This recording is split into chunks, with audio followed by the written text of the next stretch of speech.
नमस्कार दोस्तों, मुद्दे की बात में आपका स्वागत है। उत्तर प्रदेश के पूर्व कैबिनेट मंत्री स्वामी प्रसाद मौर्य पर रायबरेली में हमला हो गया। इस मामले में 2 युवकों को गिरफ्तार किया गया है। लेकिन बड़ी बात ये, मोटी बात ये कि स्वामी प्रसाद मौर्य का आरोप है कि यूपी में जाति देखकर हमले किए जा रहे हैं। उन्होंने और भी इससे जुड़े कई बयान दिए हैं। इससे पहले जाति और धर्म को लेकर पक्षपात का एक और मामला सुर्खी बना, जब पंचायती राज निदेशालय के एक अधिकारी ने यादव और मुस्लिम समुदायों के खिलाफ जमीनों के अवैध कब्जे को लेकर एक निर्देश जारी कर दिया। ब्यूरोक्रेसी और सरकार की रस्साकशी हर दिन उत्तर प्रदेश में इन दिनों नई शक्ल में सामने आ रही है। यानी कुल मिलाकर उत्तर प्रदेश के कई जिले अगर बाढ़ से हलकान हैं तो सियासी खबरों की भी बाढ़ आई हुई है।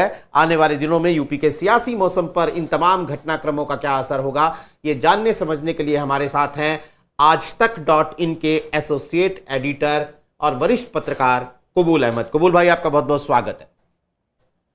कबूल भाई आपका। तो सबसे पहला सवाल तो मेरा स्वामी प्रसाद मौर्य को लेकर है कि हमने पिछले दिनों कई तरह के ये थप्पड़ कांड जिन्हें आप कह सकते हैं हमने देखे। लेकिन स्वामी प्रसाद मौर्य एक वरिष्ठ नेता हैं, उत्तर प्रदेश के पूर्व कैबिनेट मंत्री हैं, और जिस तरीके से उन्हें माला पहनाने के बहाने 2 युवकों ने उन पर हमला किया, आप कैसे देखते हैं इस पूरे मामले को? स्वामी प्रसाद मौर्य तो आरोप लगा रहे हैं कि भाई ये जाति देखकर हमला किया जा रहा है, और तरह तरह की बातें इसमें सामने आ रही हैं। आपकी नज़र में राजनीतिक नफा नुकसान के नजरिए से, राजनीतिक सेंसिटिविटी के नजरिए से ये मामला क्या है? निश्चित तौर पे नीरज भाई, आपने जो सवाल किया है वो बहुत अहम है। उत्तर प्रदेश, निश्चित तौर पर उत्तर प्रदेश में जिस तरह की जाति की सियासत रही है, उसी के इर्द गिर्द चीजें बुनी जाती रही हैं। अब जब खास तौर से 2027 के विधानसभा चुनाव की जैसे जैसे तपिश बढ़ रही है, वैसे वैसे जाति का रंग भी दिखने लगा है। उसमें अगर आप देखें, चाहे वो स्वामी प्रसाद मौर्य के थप्पड़ वाला कांड की बात आप करें, या फिर जो अधिकारी के द्वारा मुस्लिम और यादव की जो अवैध कब्जे हैं उनको हटाने की बात है, वो कहीं ना कहीं उसी के नजरिए से है। खासतौर से जो आप बात करते हैं स्वामी प्रसाद मौर्य की, पहले तो जिन लोगों ने कल जो जो युवक थे दोनों, वो किस संगठन से जुड़े थे? पहले तो ये है कि वो देखिए करणी सेना से थे। दूसरा है स्वामी प्रसाद मौर्य को पर नहीं लगता है कि दावा किया है, क्योंकि तरह तरह की करणी सेना है देश में। और अब जी, ये स्वामी प्रसाद मौर्य के जो आरोप लगे हैं, स्वामी प्रसाद मौर्य ने जो कहा है, मैं उसी संदर्भ में, क्योंकि बाद में ये बात आई कि करणी सेना के कुछ लोग उनको सम्मानित भी करेंगे, ऐसी भी बातें आई हैं रायबरेली से। और खास तौर से स्वामी प्रसाद मौर्य इन दिनों एक अपनी अलग पार्टी बनाकर, और स्वामी प्रसाद मौर्य की पूरी राजनीति जिस तरह से दलित ओबीसी के इर्द गिर्द रही है, हाल के दिनों में उन्होंने सनातन धर्म को लेके जिस तरह से हमलावर रहे हैं, या ब्राह्मणवाद को लेके जिस तरह से वो हमलावर रहते हैं, तो मुझे लगता है खास तौर से जब वो रायबरेली जाते हैं, रायबरेली में जो उनकी अदावत है जिस खास तौर से नेता के साथ, वो है मनोज पांडे के साथ। मनोज पांडे भी ब्राह्मण समुदाय से आते हैं, और जो उनके ऊपर हमलावर भी था वो भी एक ब्राह्मण समुदाय से ही था।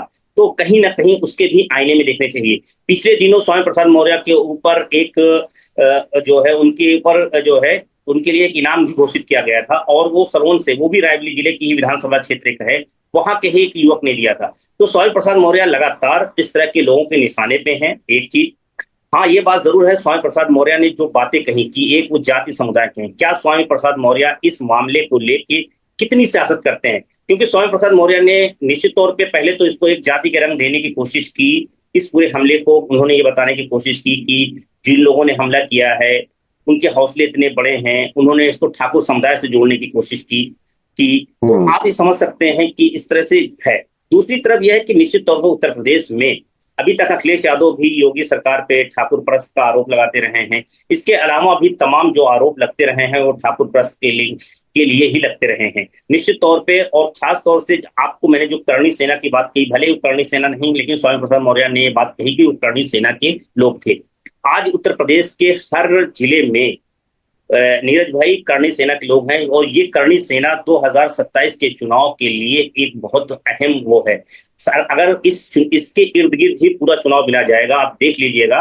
मैं अभी आपको ये बात कह रहा हूं क्योंकि जो है वो सुमन जी का ऊपर जो हमला को मामला रहा हो उनके घर पे, सुमन के ऊपर, रामजी सुमन, हाँ वो मामला रहा हो या स्वामी प्रसाद मौर्य का मामला रहा हो, इसके अलावा अलग अलग जिलों में जिस तरह से करणी सेना के लोगों की सक्रियता या जिस तरह से इटावा कांड में भी शायद हमने देखा था, वो जो गांव में पहुंचे थे, हाँ उसमें भी सक्रिय भूमिका में आए थे और कहा था। तो आप देख सकते हैं कि उनका जो सक्रियता है उत्तर प्रदेश में, ये 2000 अगर देखा जाए तो 2022 के चुनाव से पहले बहुत ज्यादा नहीं था, लेकिन 2022 के बाद से लगातार सक्रिय हुआ। 2024 के चुनाव में जिस तरह से पश्चिम उत्तर प्रदेश से लेकर तमाम जगह पंचायतें हुई, फिर सेंट्रल अवध आप चले जाएंगे सुल्तानपुर तक में जिस तरह के सम्मेलन हुए, अमेठी में जिस तरह की चीजें हुई, वो आप देखेंगे तो उसमें तमाम जगह करणी सेना के लोग भूमिका निभाते नजर आए हैं और उसका खामियाजा भी भारतीय जनता पार्टी को 2024 के चुनाव में उठाना पड़ा है।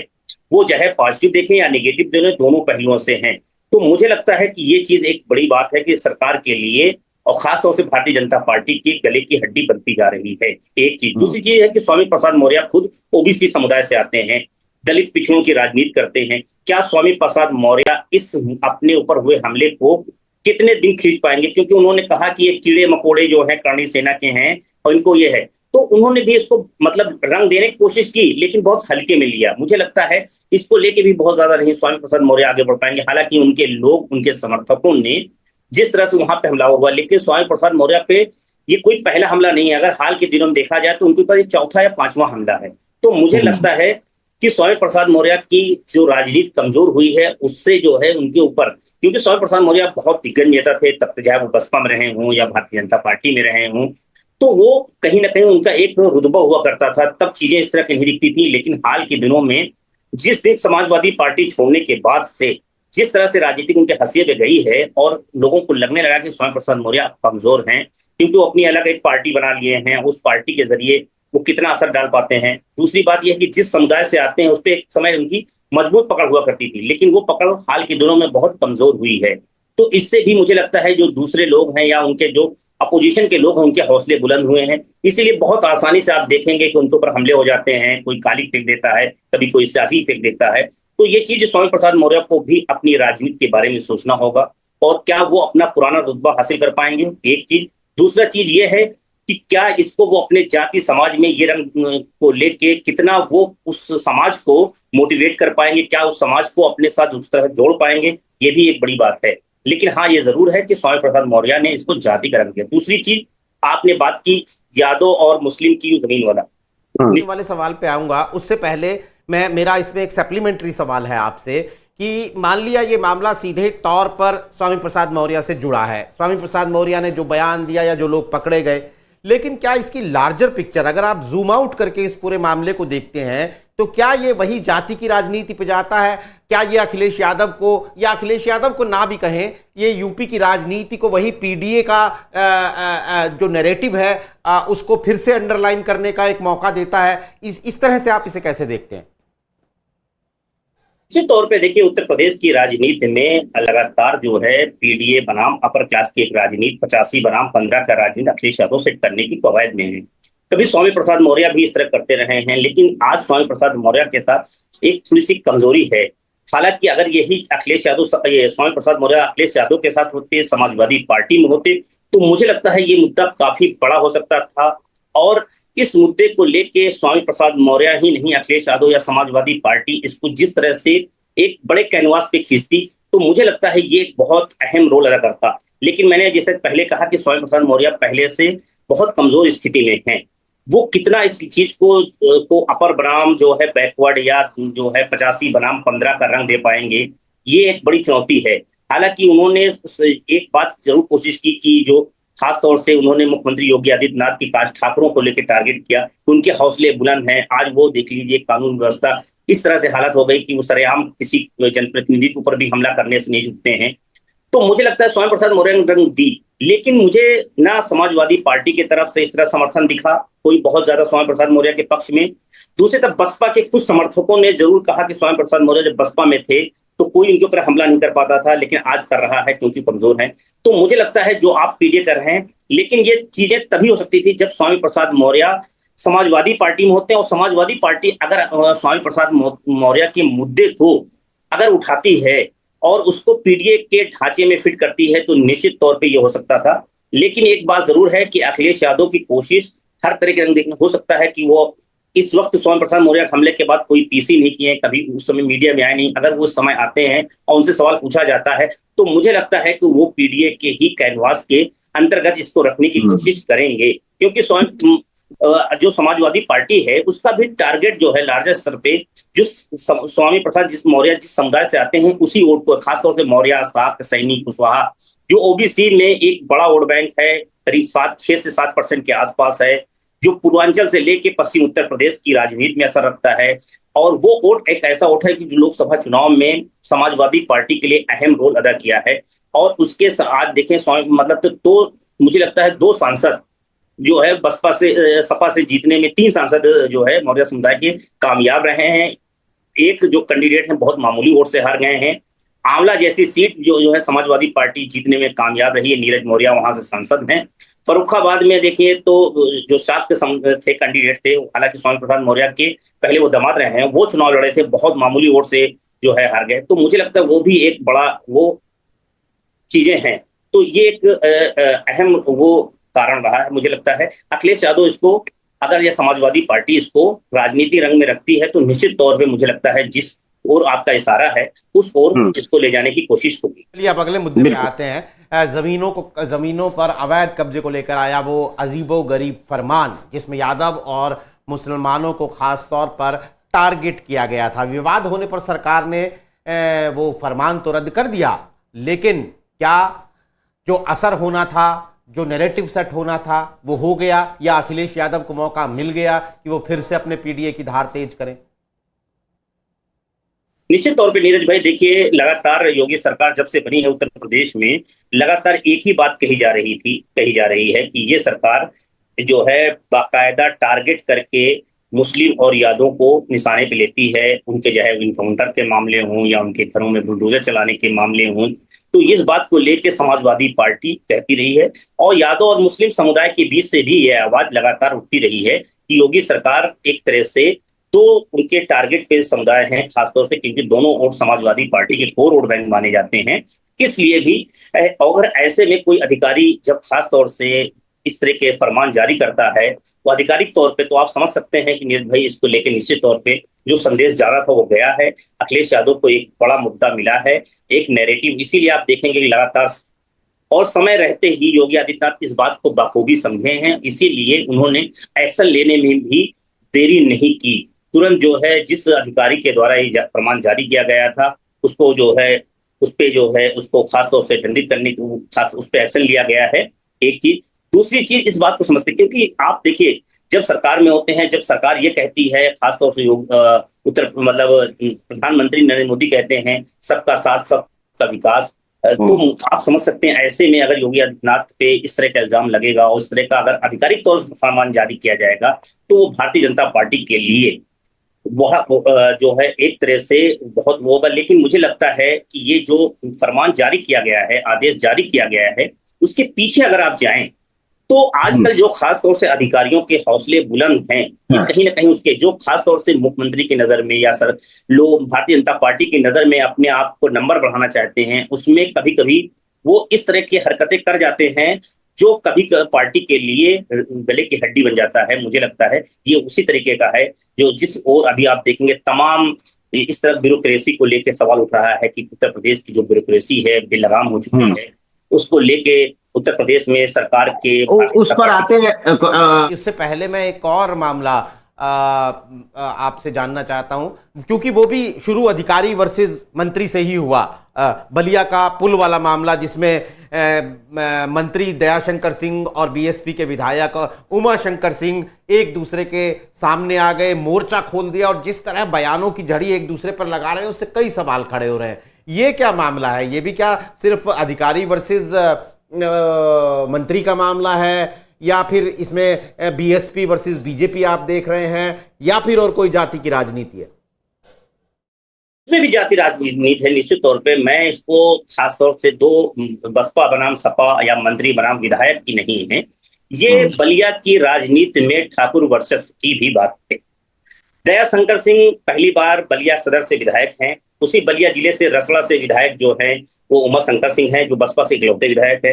उस सीट पे अगर आप देखें तो बसपा की जमानत जब्त हो गई थी, तीसरे नंबर पे भारतीय जनता पार्टी 2022 के चुनाव में। उत्तर प्रदेश की वो 3 सीटें हैं जहां पे भारतीय जनता पार्टी की जमानत जब्त हुई है। उसमें एक सीट जो है टुंडा की रघुराज प्रताप सिंह की है रही है, दूसरी रसड़ा से उमा शंकर सिंह जहां जीते हैं, तीसरी सीट जो है वो जो है जहां से धनंजय सिंह चुनाव लड़ते हैं। ये वो 3 सीटें हैं जहां पे, और ये तीनों सीटें एक ऐसी जहां योगी आदित्यनाथ प्रचार करने नहीं गए थे नीरज भाई, और वहां पे ठाकुर समुदाय के लोगों ने जो बीजेपी या एनडीए कैंडिडेट हैं उनके बजाय जो है इन लोगों को वोट देना पसंद किया था। रसड़ा में खासतौर से उमा शंकर सिंह को ठाकुरों का बहुत मुफ्त वोट मिला था। तो मुझे लगता है कि वहां खासतौर से रसड़ा में जो ठाकुर वर्चस्व के उमा शंकर सिंह भी राजनीति करते हैं। आप देखेंगे आज से नहीं, बलिया चंद्रशेखर के दौर से और उससे पहले से ठाकुरों की वर्चस्व की गढ़ रही है। और वैसे में वहां पे आप आज मौजूदा समय में देखें 3-3, 4-4 ठाकुर नेता हैं, और सब अपने इस वक्त स्थिति ये है कि जो है वो नीरज शेखर हो भारतीय जनता पार्टी से हो, दया शंकर सिंह है वो भी भारतीय जनता पार्टी से हैं। दया शंकर सिंह जो है 2022 में विधायक बने हैं, उससे पहले उनकी पत्नी जो है लखनऊ से विधायक थी, और वो स्वाति सिंह और मंत्री भी थी। और ये भी, और ये चर्चा में तब आए थे जब मायावती के को लेकर एक बयान दिया था, उसको लेकर उत्तर प्रदेश की सियासत गर्म हो गई थी 2017 के चुनाव से ठीक पहले, जिसने उत्तर प्रदेश की राजनीति में बीजेपी के लिए एक संजीवनी का काम किया था। खासतौर से नसीमुद्दीन सिद्दीकी और राम अचल भट्ट का एक बयान, जिसमें उन्होंने दया शंकर की बेटी को लेकर वो कह दिया था। मुझे लगता है कि दया शंकर सिंह जो 2022 में जीते हैं, उसके बाद से वो लगातार कोशिश कर रहे हैं कि वो बलिया के एक छत्र राज कायम कर सकें।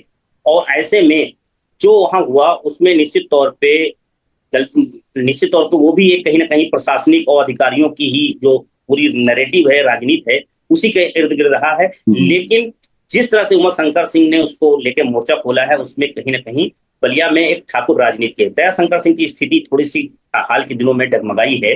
उनको लेके भी कई तरह की चीजें हैं जो अभी आने वाले समय में उनके परफॉर्मेंस को लेके है, उनके मंत्री पद को लेके संशय है कि क्या रेडिसफल में दया शंकर सिंह का मंत्री पद बचेगा या नहीं बचेगा, क्या वो मंत्रियों में कट जाए, संगठन भेज दिए जाएंगे।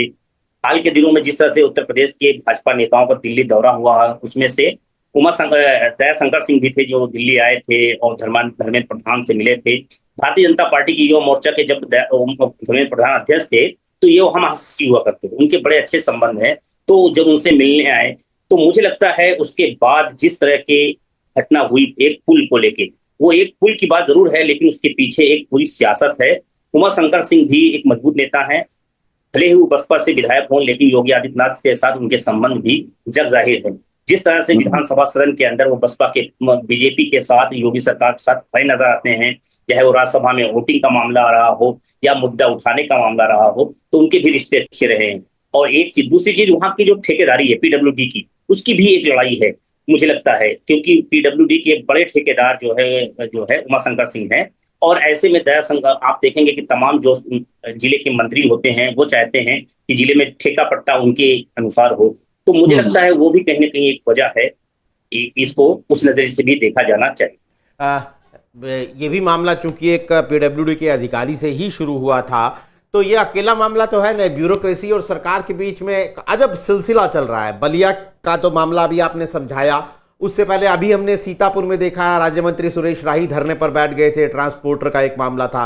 उससे पहले हमने देखा प्रतिभा शुक्ला जो कि राज्य मंत्री हैं सरकार में, वो धरने पर बैठ गई थी। नंदकिशोर गुज्जर और नंद गोपाल नंदी तक लंबी लिस्ट है जहां बीजेपी के मंत्री और विधायक अधिकारियों से परेशान दिखते हैं। क्या चल रहा है? ये इतनी बात सीधी ही है क्या कि कुछ अधिकारी दबंग हो गए हैं और मंत्रियों की भी नहीं सुन रहे हैं या विधायकों की भी नहीं सुन रहे हैं, या कोई राजनीति है इसमें? नीरज भाई, ये लगातार सिलसिला जो चल रहा है, आप देखेंगे कि अब तो एक वीडियो भी आ गया है जिसमें जो है राज्यपाल का वीडियो आया है जिसमें इस तरह के वो सवाल खड़े हैं। वो निश्चित तौर पे उत्तर प्रदेश की ब्यूरोक्रेसी को लेकर तमाम सवाल खड़े कर रहा है। आप देखेंगे कि लोकसभा चुनाव में जो बीजेपी के हार की रिपोर्ट तैयार की गई, उसमें यही कहा गया कि ब्यूरोक्रेसी बेलगाम हो चुकी है, किसी भी कार्यकर्ता की सुनी नहीं जा रही, नेता की सुनी नहीं जा रही। अब तो सरकार के जो मंत्री हैं वो बयान दे रहे हैं, वो लगातार इल्जाम लगा रहे हैं। AK शर्मा इल्जाम लगा रहे हैं, प्रतिभा शुक्ला जो है थाने में जाके धरने पे बैठ जाती हैं। आपने सुरेश राही का नाम बताया सीतापुर वाले मामले का, नंदी का नाम बताया। आप देखेंगे तो कहीं ना कहीं जो दया शंकर का भी मामला है वो पीडब्ल्यूडी के एक अधिकारी से जुड़ा है जो बिना मंत्री को संज्ञान में लिए हुए पुल को जो आवागमन जो है चालू कर देते हैं। तो निश्चित तौर पे ये बात बता रहा है, लेकिन ये कहीं ना कहीं जिस तरह के मंत्री अगर अधिकारियों पे इल्जाम लगा रहे हैं, पिछले दिनों हमने देखा कि उत्तर प्रदेश में बीजेपी के एक सहयोगी दल के मंत्री जो हैं आशीष पटेल, उन्होंने भी अधिकारियों को लेकर इस तरह की बातें कही। तो अगर लगातार अधिकारियों पे बात कह के कहीं मुझे लगता है निगाहें कहीं हैं, निशाना कहीं, इसके पीछे एक पूरी नैरेटिव का एक एजेंडा सेट करने की कोशिश हो रही है। क्या वाकई निश्चित तौर पे अधिकारियों की जो बेलगामी है उसको लेके कार्यकर्ताओं में एक निराश है। अभी मैं आपको बताऊं कि भारतीय जनता पार्टी का एक बहुत समर्पित योगी आदित्यनाथ के का बहुत मानने वाला कार्यकर्ता जो है, वो मुझे भक्त एक तरह से मैं कहूँ तो, वो मुझे फोन करता है और कहता है कि वाकई बात है, योगी जी की सरकार में प्रशासन में उनकी सुनी नहीं जा रही। पिछले दिनों एटा कासगंज में जो है भारतीय जनता पार्टी के समर्थक धरने पे बैठ जाते हैं एक FIR लिखवाने के चक्कर में। तो आप निश्चित तौर समझ लीजिए, और जब जब बेलगाम इस तरह की चीजें हुई हैं तो वो हुई है, और कहीं ना कहीं ये सीधा निशाना मुख्यमंत्री योगी आदित्यनाथ की कार्यशैली पे है कि वो कहीं ना कहीं अपनी सरकार को अधिकारियों के जरिए चला रहे हैं। मंत्रियों और विधायकों और पार्टी नेताओं के साथ उनका संतुलन नहीं बन पा रहा है, सामंजस्य नहीं बैठा पा रहे हैं, और अधिकारी लगा है जो लगातार अधिकारी या जो नेता उठा रहे हैं, अगर उनका देखा जाए वो कौन लोग हैं, तो उनका नैरेटिव देखा जाए तो कहीं ना कहीं वो ऐसे लोग हैं जो जिनके साथ योगी आदित्यनाथ के भी रिश्ते बहुत अच्छे नहीं हैं। चाहे वो प्रतिभा रही हूँ, दया शंकर सिंह भी जो हैं वो सेंट्रल कोटे के से मंत्री हैं, दिल्ली कोटे के ही मंत्रियों में से हैं, प्रतिभा शुक्ला हैं, AK शर्मा हैं, और खासतौर से नंद गोपाल नंदी की भी बात है तो मैं मानता हूं कि वो भी बसपा से आए हुए हैं और 2017 में आए हैं। कैसे आए हैं कह नहीं, वो बहुत उसमें नहीं जाएंगे, लेकिन वो किस खेमे के हैं ये भी जाहिर है। तो मुझे लगता है कि कहीं ना कहीं उत्तर प्रदेश की सियासत में कुछ जरूर पक रहा है, और जो पक रहा है उसकी जो आंच है या उसके धुएं के रूप में भाप जो दिख रहा है, वो कहीं ना कहीं मंत्रियों के बयान से प्रशासन पे लगाम, और खास तौर से आज जब एक वीडियो हमने अभी खास तौर से सुना राज्यपाल का, तो मुझे लगता है आनंदीबेन पटेल का, वो बहुत तरह के सवाल खड़ा कर रहा है राम मंदिर को लेके, उनका बयान है दर्शन करने को लेके, तो वो मुझे लगता है उसमें भी उनका निशाना कहीं ना कहीं अधिकारियों को लेके है। तो वो पूरा एक नैरेटिव, एक सर्किल दिख रहा है, और वो कहीं ना कहीं उत्तर प्रदेश की राजनीति में कोई एक नई पटकथा लिखी जा रही है। उस पटकथा के पीछे की कहानी जो है, आप देखेंगे कि 2024 के चुनाव के हार का जो ठीकरा भी फूटा था वो अधिकारियों पे फूटा था। अगर उसके बावजूद अधिकारी नियंत्रण नहीं कर पा रहे हैं, पिछले दिनों योगी आदित्यनाथ का भी एक आया था कि जनप्रतिनिधियों के साथ जो अधिकारी हैं वो नरम रवैया अपनाएं, उनकी बातों को सुने, ये लगातार कहा जा रहा है। योगी आदित्यनाथ भी तो आज का हाल के दिनों में हमने देखा है कि वो विधायकों से, अपने नेताओं के जनप्रतिनिधियों से मुलाकातें भी लगातार कर रहे हैं, उनके साथ बैठकें भी कर रहे हैं।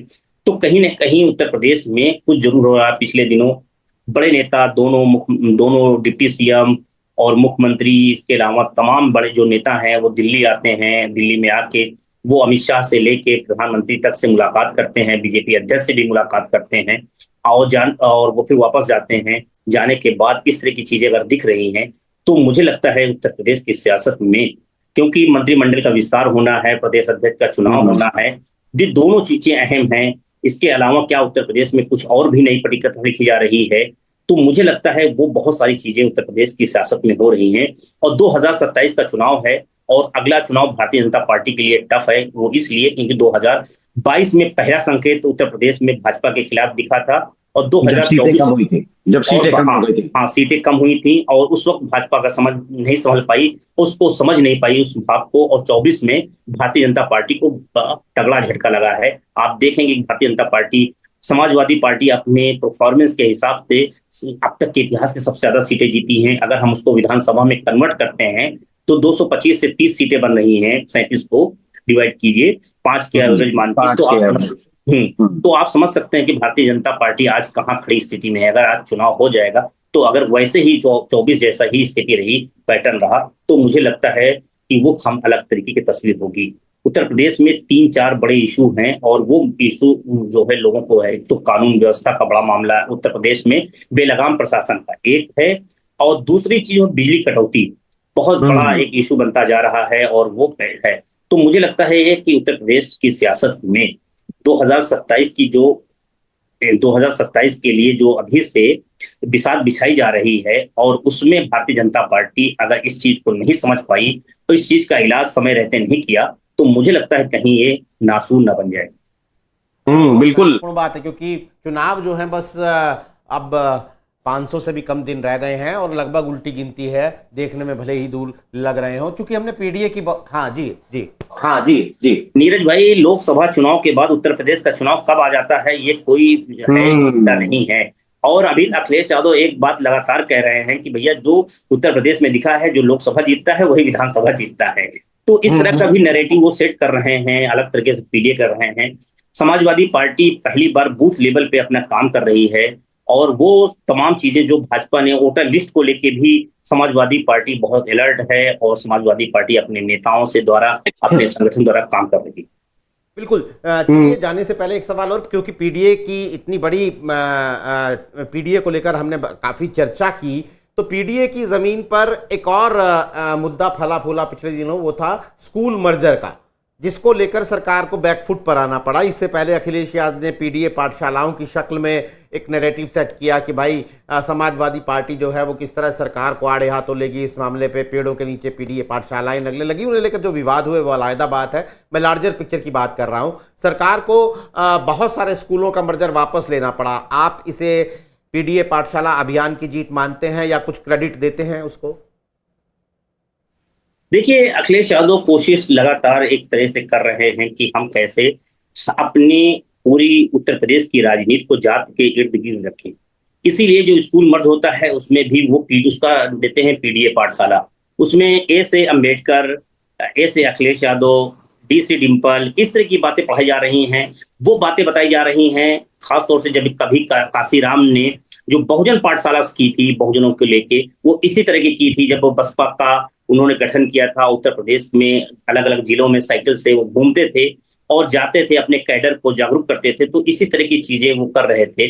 अखिलेश यादव ने बहुत सारी चीजें समय रहते सीखी हैं और उसको उतारने की बात कर रहे हैं, क्योंकि अखिलेश यादव को लेकर ये कहा गया कि 2024 के चुनाव के नतीजे जो आए हैं उसमें खास तौर से जो दलित वोटर आया है या जो गैर यादव ओबीसी आया है, वो समाजवादी पार्टी अपने साथ क्या 2027 के चुनाव तक जोड़कर रख पाएगी या नहीं, वो वक्ती तौर के लिए आया है। तो मुझे लगता है अखिलेश यादव उस चीज को समझ चुके हैं और उसको जोड़ने की लगातार कवायद कर रहे हैं, और उसी के लिए इर्द गिर्द अपने एजेंडे को सेट करने की कोशिश कर रहे हैं। यहाँ तक कि बूथ पे जो उनका जो बूथ कमेटी बनाई जा रही है उसमें भी पीडीए के फार्मूले को ध्यान दिया जा रहा है, संगठन में ध्यान दिया जा रहा है और पाठशाला के जरिए। तो अखिलेश यादव की पूरी कोशिश है कि उत्तर प्रदेश चुनाव को वो, क्योंकि उससे उनका विनिंग फार्मूला भी अखिलेश यादव को मिला है, तो अखिलेश यादव की पूरी कोशिश है कि उत्तर प्रदेश की चुनाव को, वोटिंग को किसी न किसी तरीके से हम जो है जाति के इर्द गिर्द रखें, क्योंकि भारतीय जनता पार्टी उसको धार्मिक रंग देना चाहती है, उसको धार्मिक ध्रुवीकरण के